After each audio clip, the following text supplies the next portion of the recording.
अस्सलाम वालेकुम। मुझे तो आप जानते होंगे दोस्तों, मेरा नाम मलिक शहराज है। आज मैं आया हूँ सिंह की स्वीट रेस्टोरेंट और इनके मोतीचूर बहुत ही मशहूर हैं और इनकी रेसिपी भी आपको दिखाता हूँ और इनका टेस्ट भी आपको बताता हूँ कि इनका कैसा टेस्ट है। तो चलिए मेरे साथ। जी दोस्तों, ये देखिए मोतीचूर तैयार हो रहा है और आपको बताते हैं कैसे तैयार करते हैं। चलो, ये गर्म ऑयल में डाल दिया।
दोस्तों, ये मोतीचूर का दाना तैयार हो रहा है। ये पहले इस तरह का दाना तैयार करते हैं।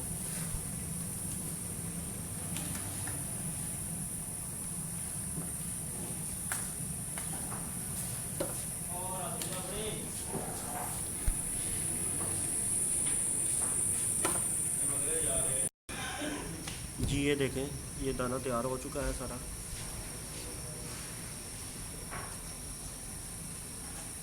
अब नेक्स्ट स्टेप आपको दिखाते हैं। चलो,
नाल बोलो।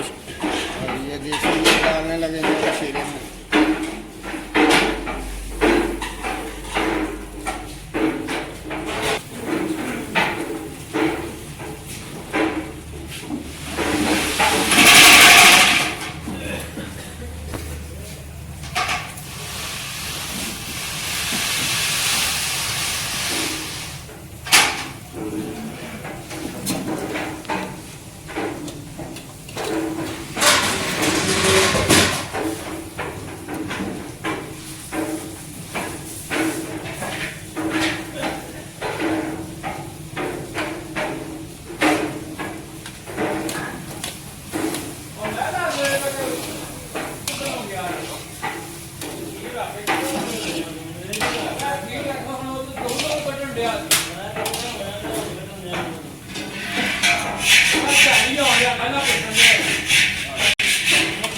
ਜਾਮਾ ਜੀ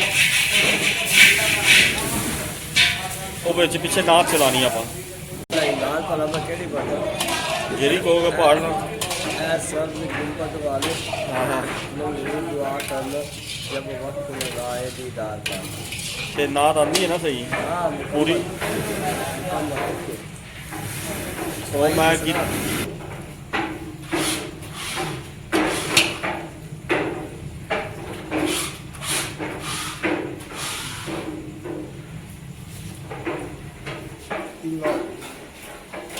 ਆ ਗਿਆ ਸ਼ਾਹ ਜੀ ਕਿਆ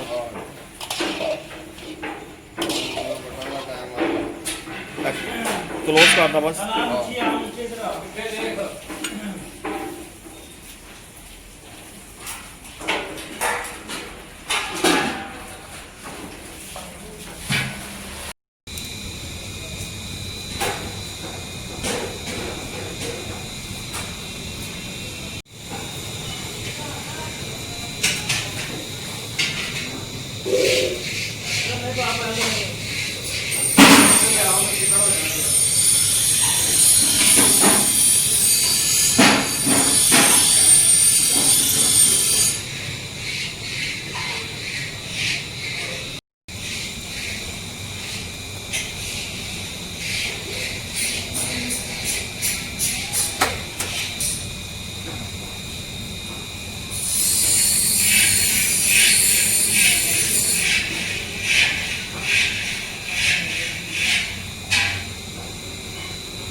तैयार हो चुका है। ये देखिए कितना ज़बरदस्त इसका फ्लेवर आया है। और इसके ऊपर कैसे इन्होंने ये क्या ऊपर डाला हुआ है, चार मगज, ये चाय मगज और बादाम इसके ऊपर, पिस्ता, इलायची, सारा कुछ इन्होंने डाला हुआ है। इसका ज़बरदस्त टेस्ट है। ये देखें बहुत ही ज़बरदस्त टेस्ट इसका है। मिलते हैं आपको नेक्स्ट वीडियो में किसी और जगह पे।